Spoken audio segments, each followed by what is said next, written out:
सो हाय, last session में हमने discuss किया था फ्लेवर्स ऑफ द पाइथन और हमने काफ़ी बात की थी उसके बारे में। और डिफरेंस भी मैंने आपके साथ शेयर किया था जावा एंड पाइथन के बारे में। ठीक है, तो क्या डिफरेंस है डिस्कस किया था मैंने, वर्जन का डिफरेंस स्पेशली हमने डिस्कस किया था लास्ट सेशन में। तो आज के सेशन में जो मैं स्टार्ट करने वाला हूँ ना, वो कॉन्सेप्ट है रिजर्व्ड वर्ड। ये बहुत इंपॉर्टेंट कॉन्सेप्ट है। रिजर्व्ड वर्ड क्या होते हैं? तो रिजर्व वर्ड का जो कॉन्सेप्ट जो है ना फ्रेंड्स, तो रिजर्व वर्ड्स जैसे कोई अपनी लैंग्वेज है, इंग्लिश, हिंदी, जो भी लैंग्वेज है, तो इस लैंग्वेज में कुछ वर्ड्स होते हैं तो हम उसको डिक्शनरी कहते हैं। वैसे ही पाइथन का भी एक खुद का डिक्शनरी होता है। पाइथन का खुद का डिक्शनरी होता है, तो उस डिक्शनरी में जो भी वर्ड होते हैं तो हम उन वर्ड को बोलते हैं रिजर्व वर्ड। पाइथन का खुद का डिक्शनरी होता है, ठीक है, पाइथन रिजर्व वर्ड्स। तो ये कितने हैं टोटल? तो मैं बोल सकता हूँ ये लगभग 35 है फ्रेंड्स। पाइथन में 35 है और जावा के टोटल वर्ड्स है रिजर्व वर्ड्स, तो ये है एग्जैक्टली। आप इस 35 को रेप्लिकेट करो, देखो ऐसे करो तो 53 है, 35 53।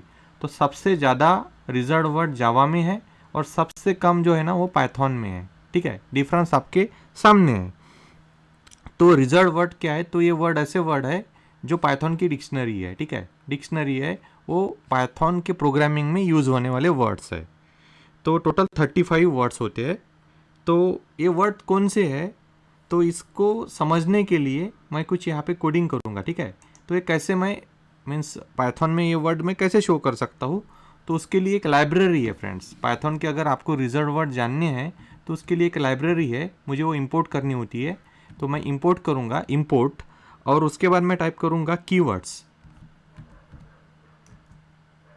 ठीक है, तो अब आ जाएगा टोटल कीवर्ड्स। ओके, तो लेट मी करेक्ट, मैं करेक्ट कर सकता। तो जैसे कि आप देख सकते हो, these are the reserved word in the Python.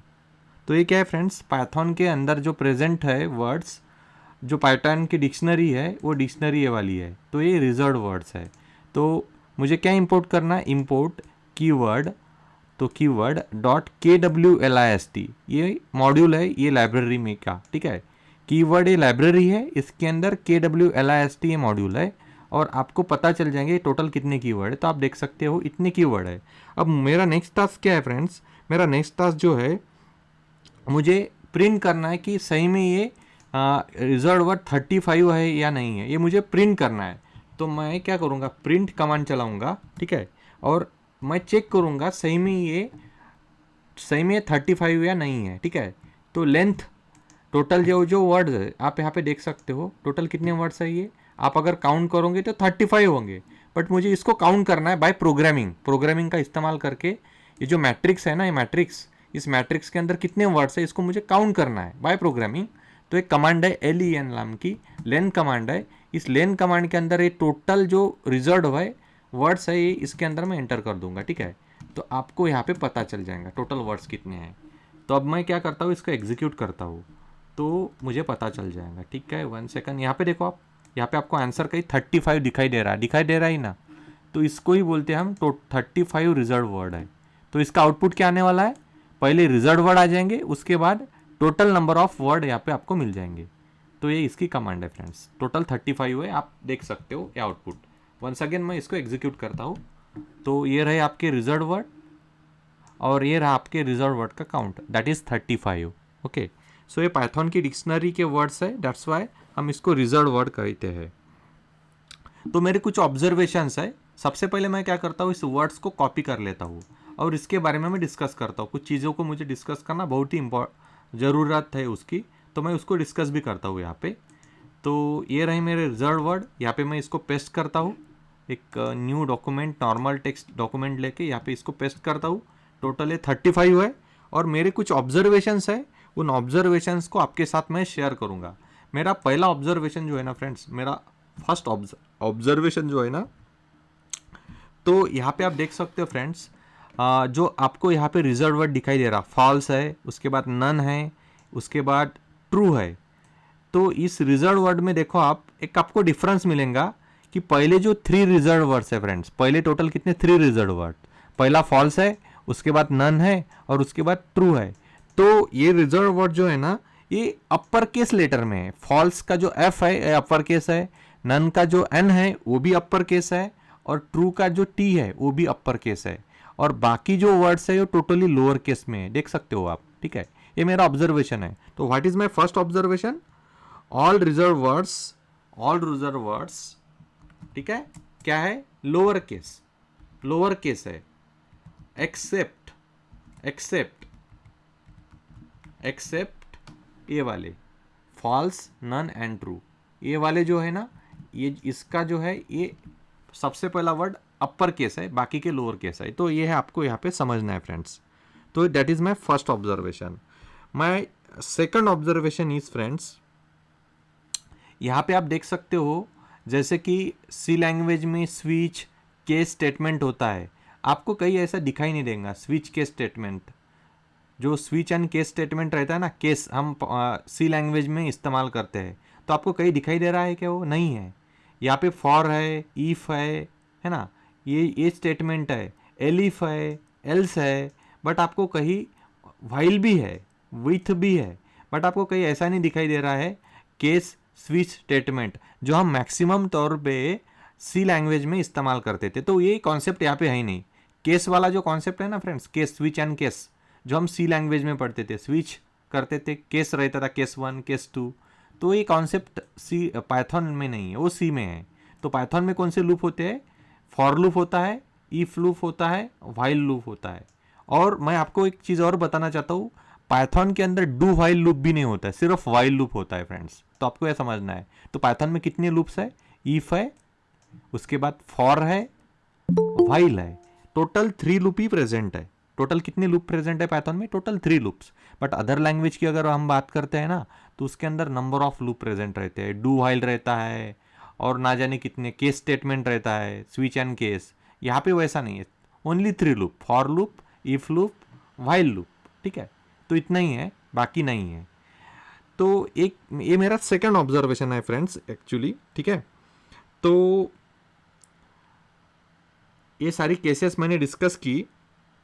उसके बाद आपको मैं बताना चाहता हूँ, आपको यहाँ पे कहीं इंट, फ्लोट ऐसा कुछ वर्ड दिखाई नहीं दे रहे होंगे शायद। देखो आप, कहीं आपको दिखाई दे रहा है, कहीं इंट दिखाई दे रहा है, कहीं आपको फ्लोट कहीं दिखाई दे रहा है। मीन जो डेटा टाइप हम डिक्लेयर करते हैं ना सी लैंग्वेज में, INT हम ऐसा डिक्लेयर करते हैं, INT x, y, उसके बाद सेमीकोलन देते हैं, हम लिखते हैं फ्लोट A, B, ऐसा कुछ लिखते हैं ना हम सी में।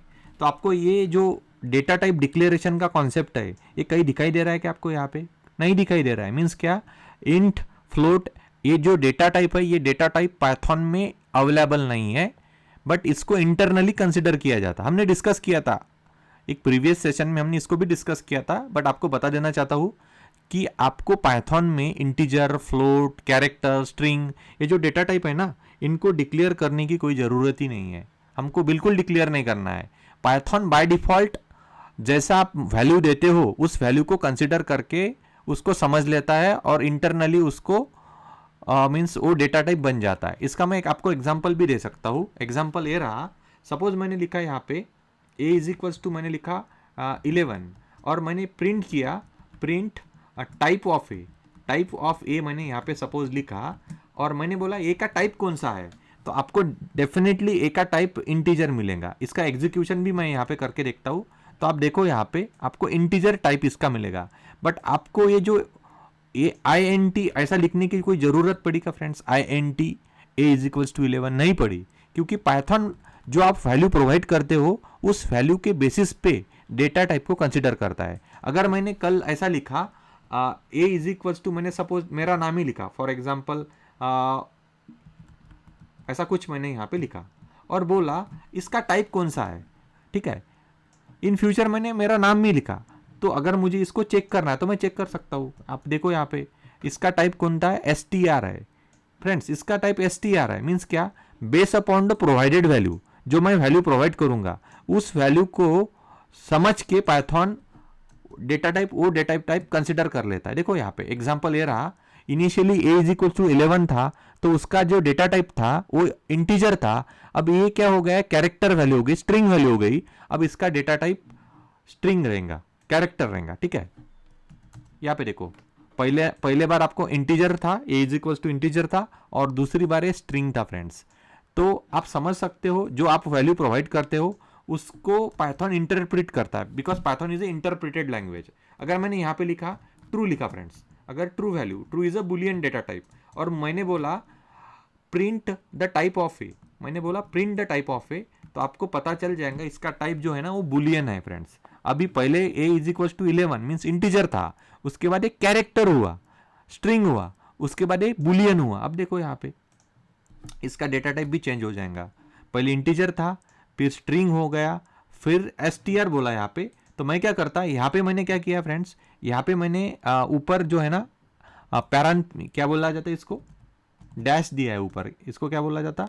अब मैं इसको निकाल देता हूँ, जस्ट ट्रू वैल्यू रखता हूँ, ठीक है। अब देखो इसका डेटा टाइप आपको क्या मिलेगा, अब इसका डेटा टाइप आपको बुलियन मिलेगा, मिला आपको बुलियन। पहले इंटीजर था, उसके बाद स्ट्रिंग हुआ, और लास्ट में बुलियन हुआ। इसका मीनिंग क्या हुआ, इससे क्या समझ में आपको, इससे यह समझ में आया based on the provided value Python consider करता है उसका डेटा टाइप क्या होना चाहिए। तो ये खासियत है पाइथन की, इसीलिए पाइथन में हमको डेटा टाइप डिक्लेयर करने की कोई ज़रूरत ही नहीं है। मैं आपको बहुत डिटेल में बता रहा हूँ सारी चीज़ें फ्रेंड्स, बहुत डिटेल में बता रहा हूँ।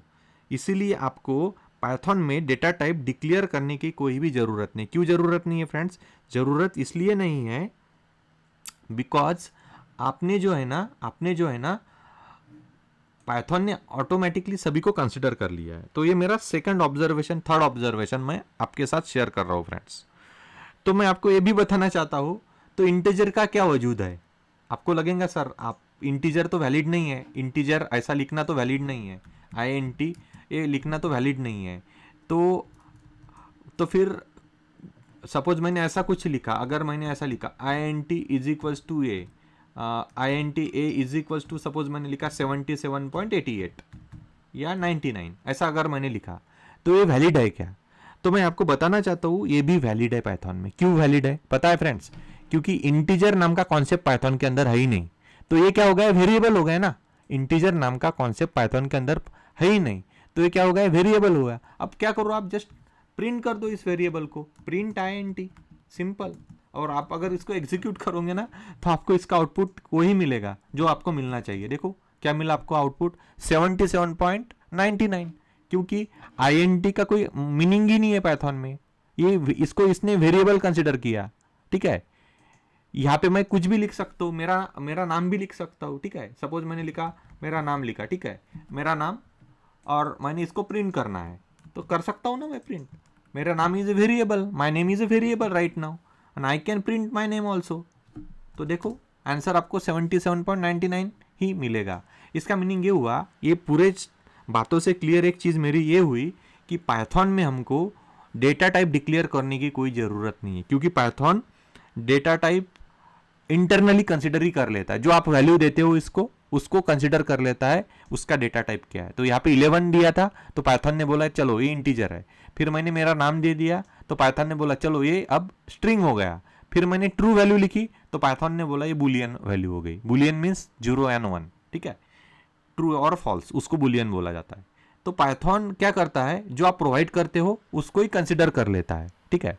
अब ये जो नाम है ना, मेरा नाम को मैंने ये वैल्यू असाइन किया, इसका टाइप क्या होना चाहिए अब फ्रेंड्स, 77.99, ये फ्रैक्शनल वैल्यू है। तो इसका टाइप क्या बनेगा, अब इसका टाइप बनेगा फ्लोट। देखो मैं क्रॉस चेक करता हूँ, इसको फ्लोट बनेगा इसका टाइप। इसको सेव करता हूँ और यहाँ पे जाके इसको एग्जीक्यूट करता हूँ। तो एग्जीक्यूट करने के बाद देखो यहाँ पे आपको आंसर क्या मिला, फ्लोट मिला आंसर।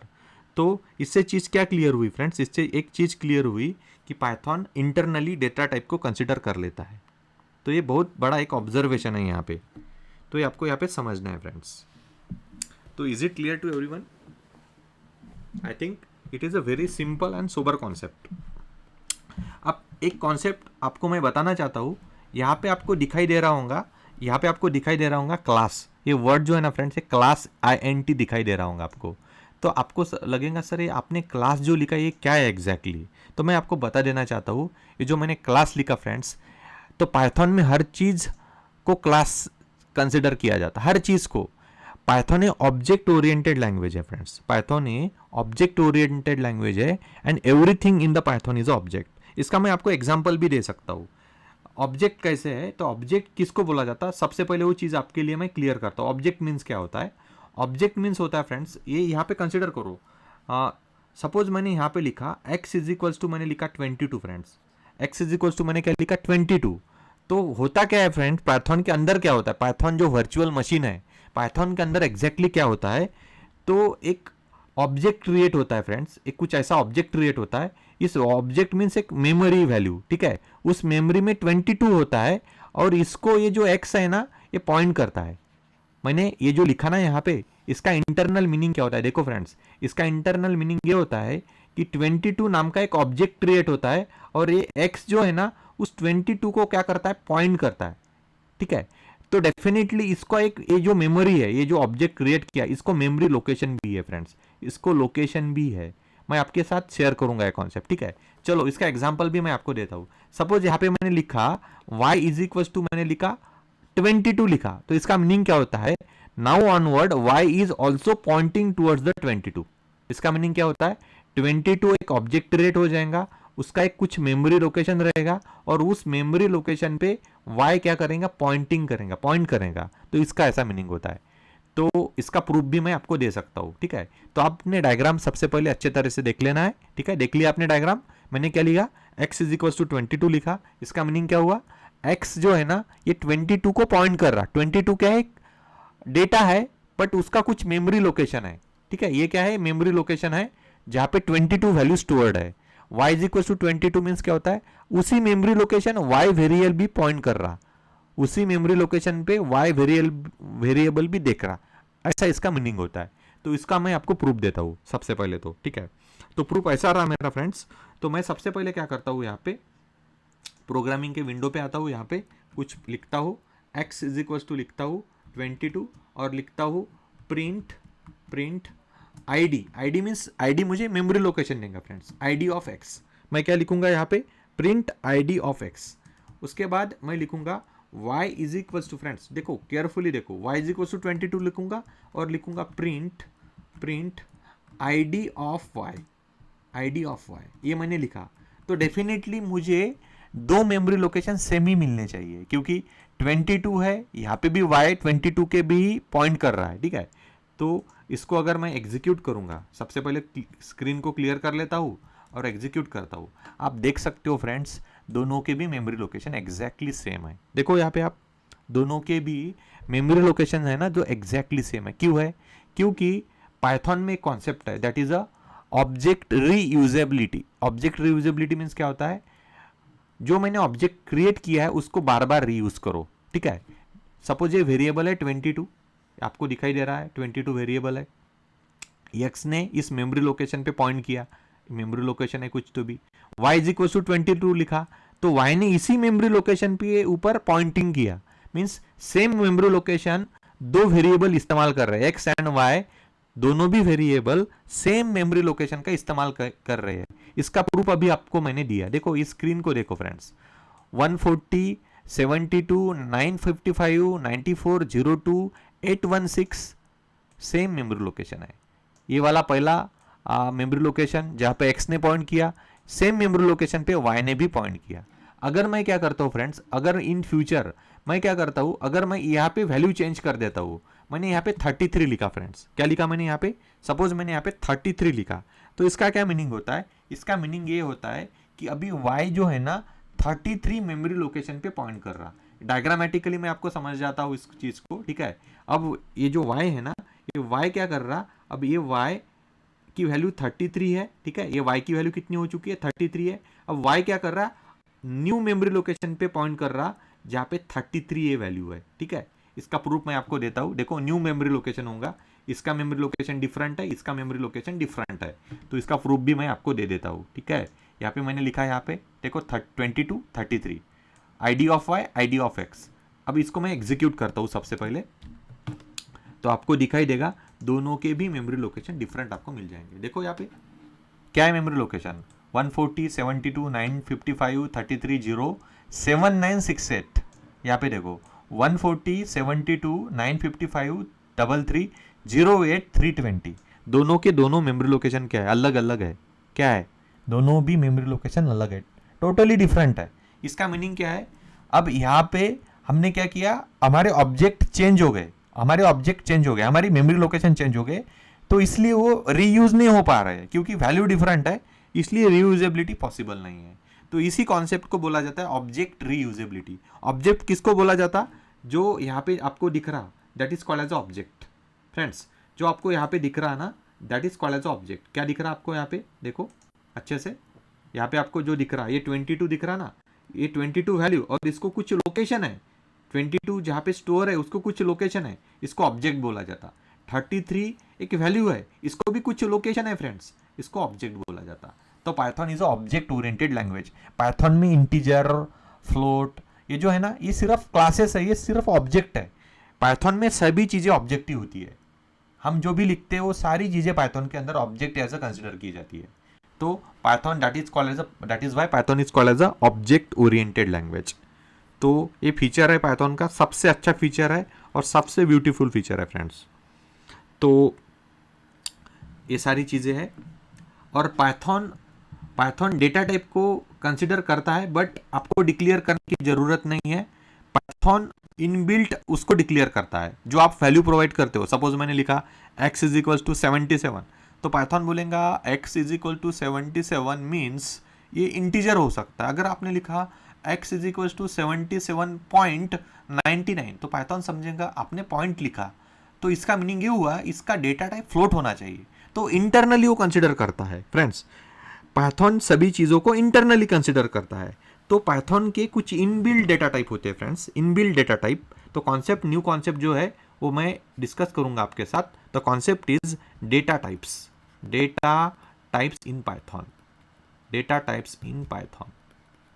ठीक है, ये कॉन्सेप्ट मैं आपके साथ डिस्कस करूंगा। तो कौन कौन से डेटा टाइप है पाइथन के अंदर, तो पाइथन के अंदर टोटल 5 डेटा टाइप्स है। That data types are called as inbuilt data type. 5 data types है वैसे तो, बट उन 5 डेटा टाइप को बोला जाता है इनबिल्ट डेटा टाइप। और कुछ डेटा टाइप है वो भी आपके साथ मैं डिस्कस करूंगा, बट जो इनबिल्ट डेटा टाइप है, फंडामेंटल बोला जाता है उसको। फंडामेंटल मीन्स क्या, वेरी बेसिक और very common data type in the Python, जो बहुत ज़्यादा कॉमन है और जो फंडामेंटल है। ठीक है, तो वो वाले डेटा टाइप है टोटल 5। वो कौन कौन से है, सबसे पहला जो है ना वो है इंटीजर, जो सेकंड वाला है ना वो है फ्लोट, और थर्ड वाला जो है वो है कॉम्प्लेक्स, फोर्थ वाला जो है फ्रेंड्स वो है बुलियन, और फिफ्थ वाला जो है वो है स्ट्रिंग, str बोला जाता है उसको। ये टोटल 5 है, 1 2 3 4 5। तो ये 5 जो है इनको फंडामेंटल, ठीक है, मेंटल डेटा टाइप कहा जाता। ठीक है, और उसके बाद जो भी डेटा टाइप है, rest of the data type वो कॉमन डेटा टाइप है। तो वो कौन से है तो भी मैं आपके साथ डिस्कस करना चाहता हूँ। इसमें अदर देन दिस 5 और कुछ डेटा टाइप्स है। तो लिस्ट एक डेटा टाइप है, उसके बाद टपल, सेट, फ्रोजन सेट, उसके बाद डिक्शनरी। फ्रेंड्स, ये भी कुछ डेटा टाइप्स है जो फंडामेंटल नहीं है। ठीक है, और कुछ डेटा टाइप्स है फ्रेंड्स, तो रेंज,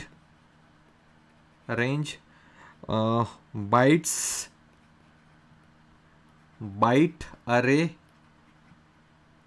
एंड नन। तो कुल मिला के टोटल कितने डेटा टाइप हुए फ्रेंड्स, गिनो, काउंट करो। ये टोटल 5 हुए, 6 7 8 9 10 11 12 13 14। तो टोटल पाइथन में 14 डेटा टाइप पॉसिबल है। कितने डेटा टाइप है फ्रेंड्स, टोटल 14 डेटा टाइप्स है। तो उसमें से जो 5 है वो कॉमन है, उनको बोला जाता है फंडामेंटल डेटा टाइप। आपको एग्जामिनेशन में या जहाँ आपका इंटरव्यू शेड्यूल हुआ पाइथन का, अगर बेसिक नॉलेज आपका चेक कर रहा है कोई भी, तो आपको पता होना चाहिए कि पाइथन के अंदर जो 5 डेटा टाइप्स है वो उनको फंडामेंटल डेटा टाइप बोला जाता है, और जो बचे हुए डेटा टाइप्स है, 9 डेटा टाइप्स है, तो उनको बोला जाता है non fundamental data type, that is a common data type. ये आपको पता होना चाहिए। ठीक है, तो हम इसको, इन सभी डेटा टाइप को इन डिटेल डिस्कस करेंगे।